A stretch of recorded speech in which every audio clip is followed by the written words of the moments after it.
alunos, olá alunas, sejam mais uma vez bem-vindos ao Se Liga na Educação.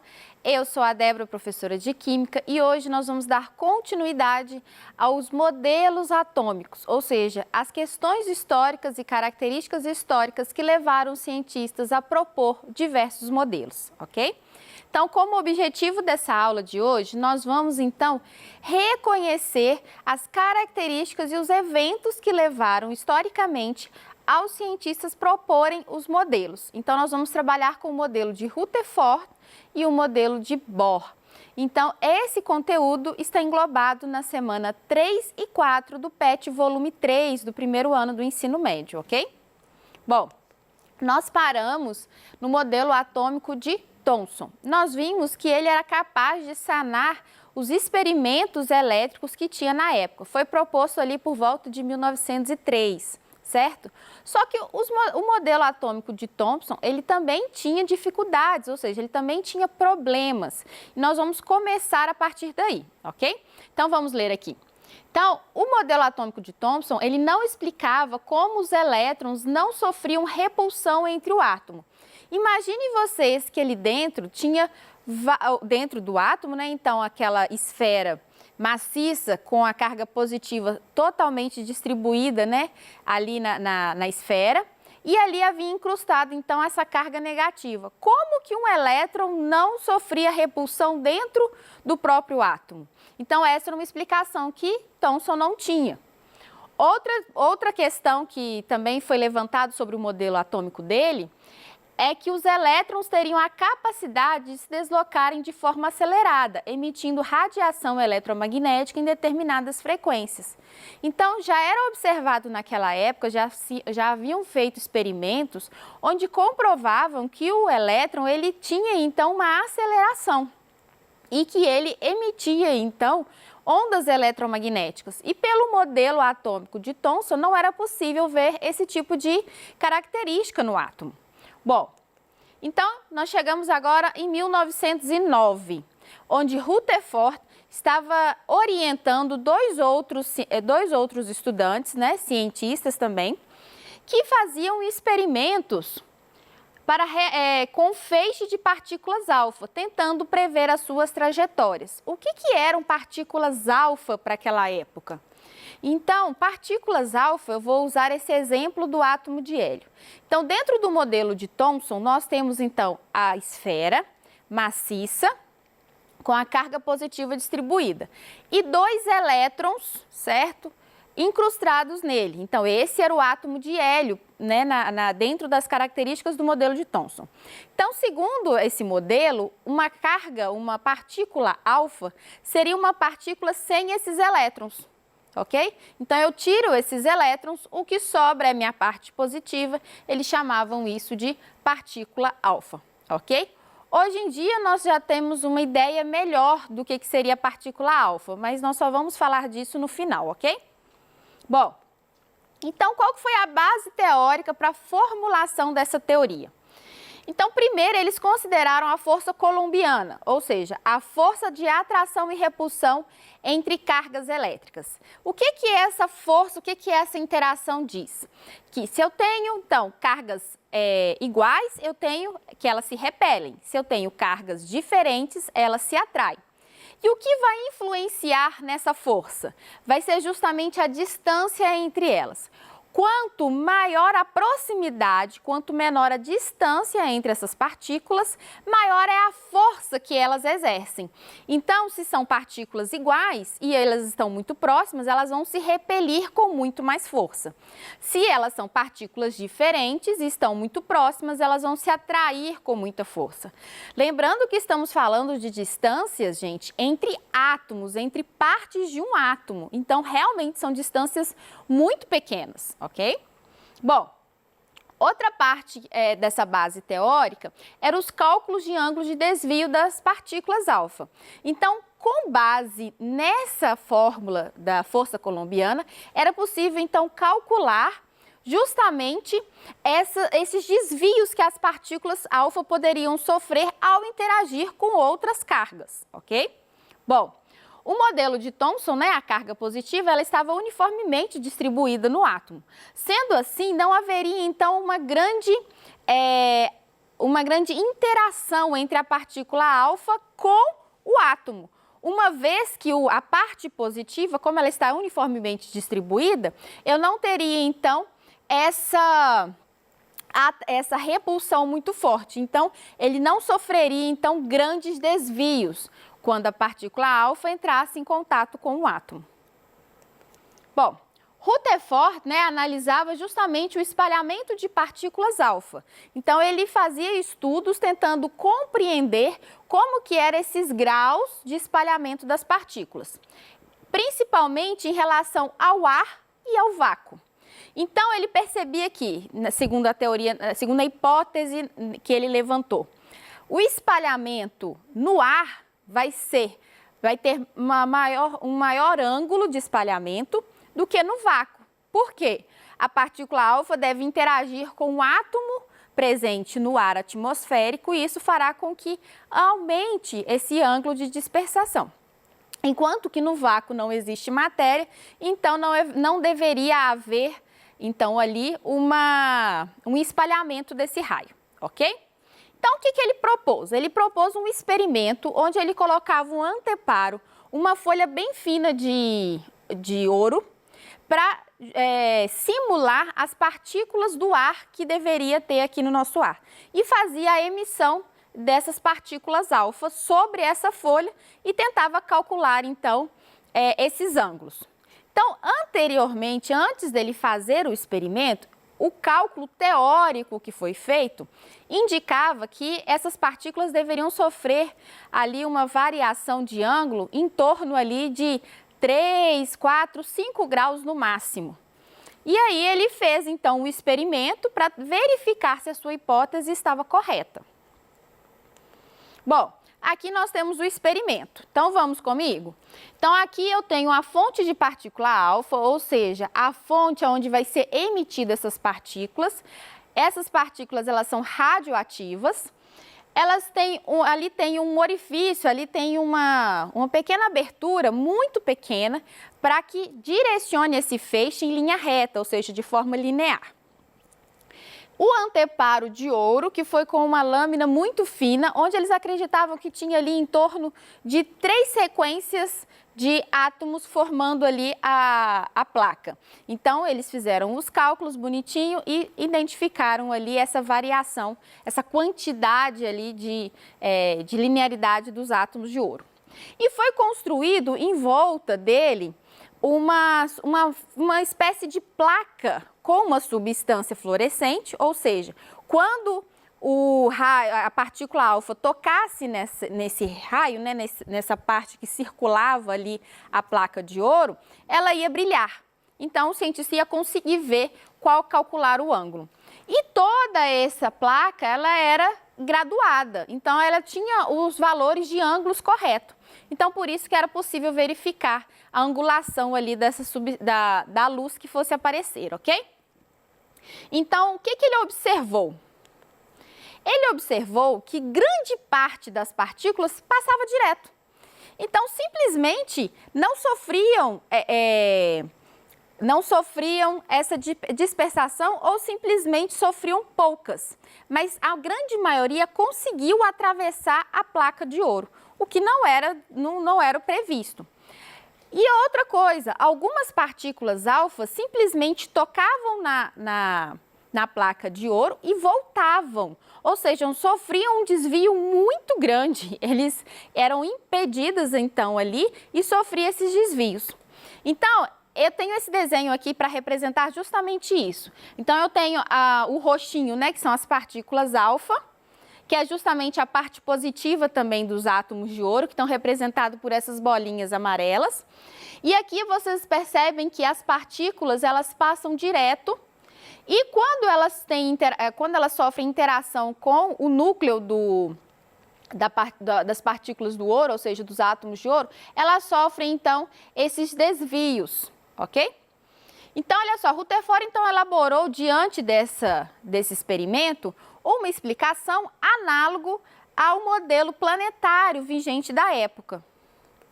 Então, para ele, os átomos são compostos de um núcleo positivo e os elétrons de carga negativa vão orbitar numa região chamada eletrosfera. E essa eletrosfera é uma região vazia do átomo. O tamanho do núcleo é 10 mil vezes menor do que o do átomo.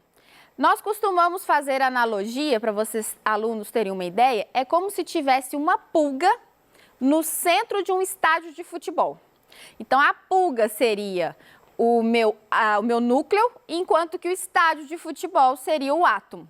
Então, o núcleo é muito, muito pequeno em relação ao tamanho do átomo, ok?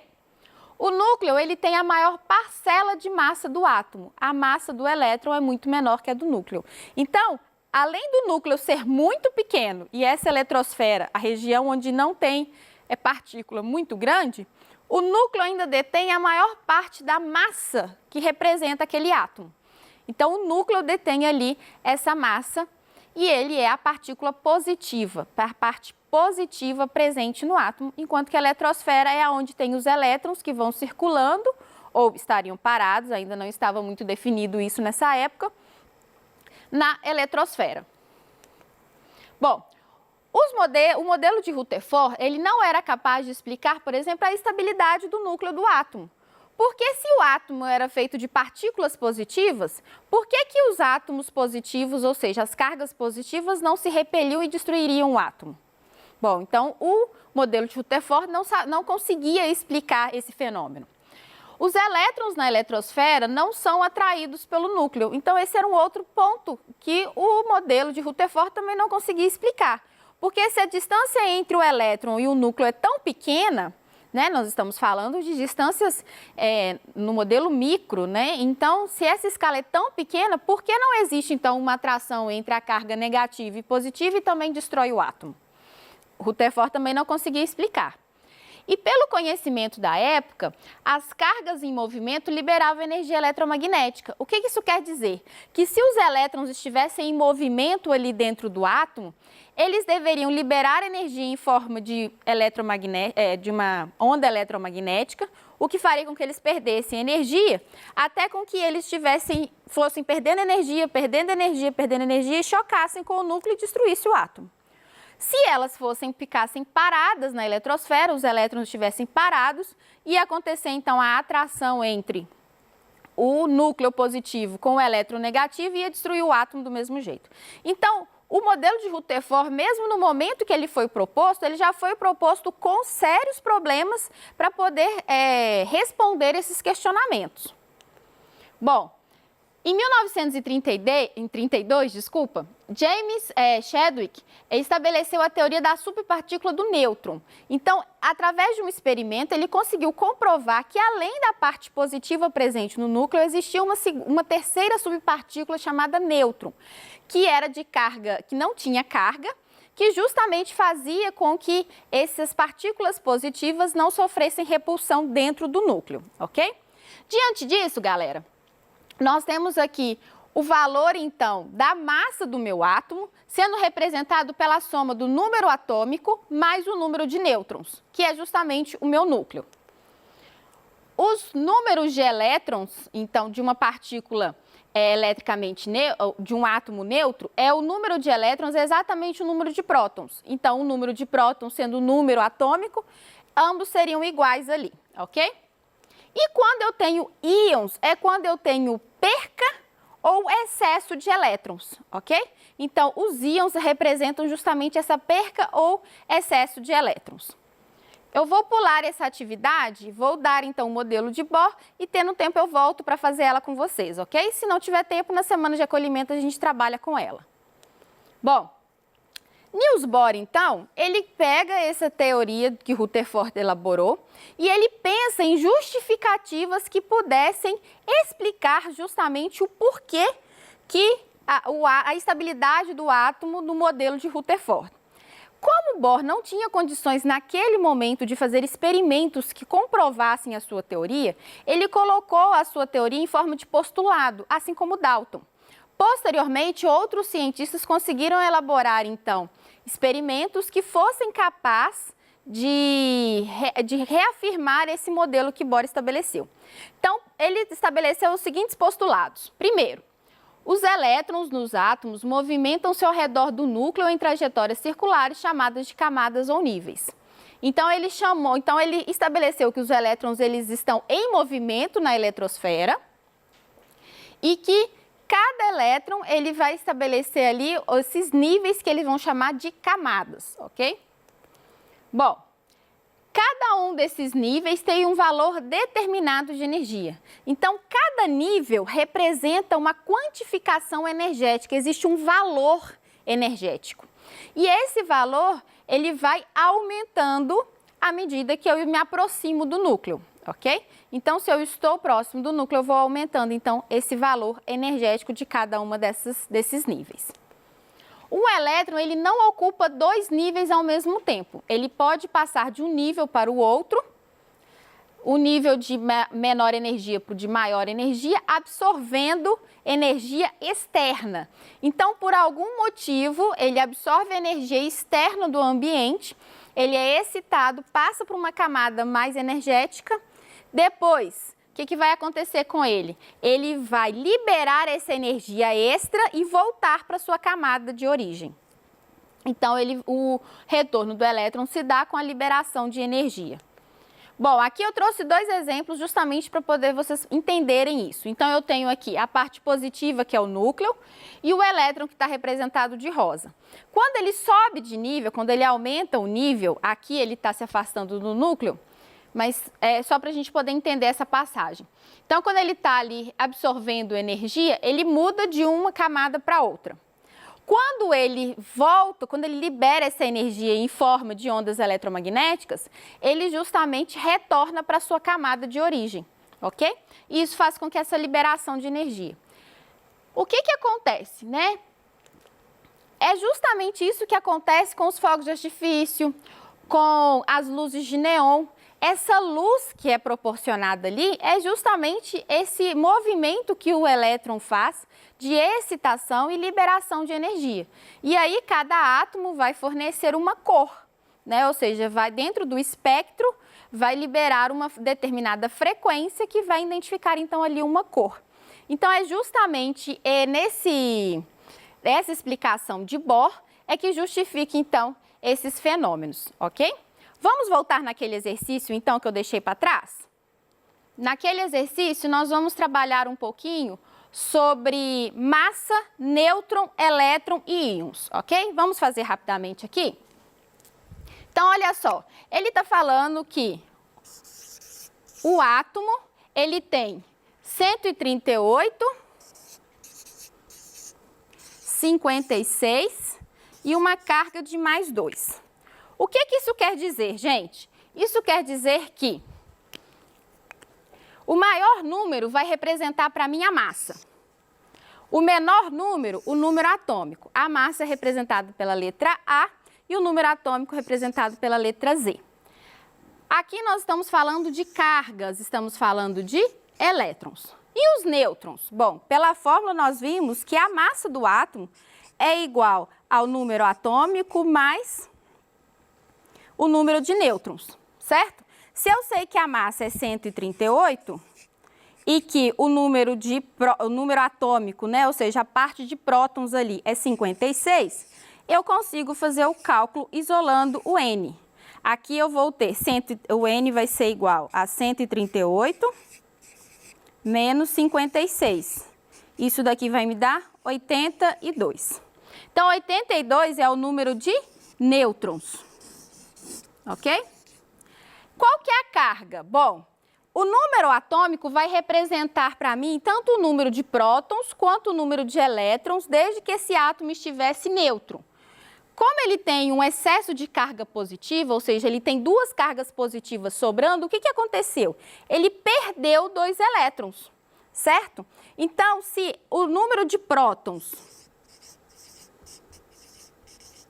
é 56, o número de elétrons vai ser 56 menos 2, que vai ser igual a 54.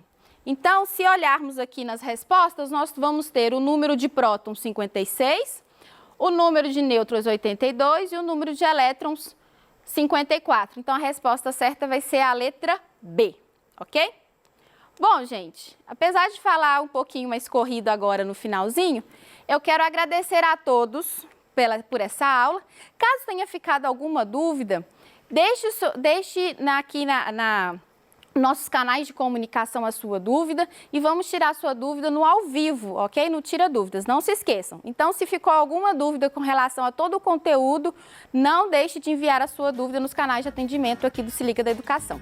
No mais, eu quero agradecer por essa aula a todos vocês, um grande abraço virtual.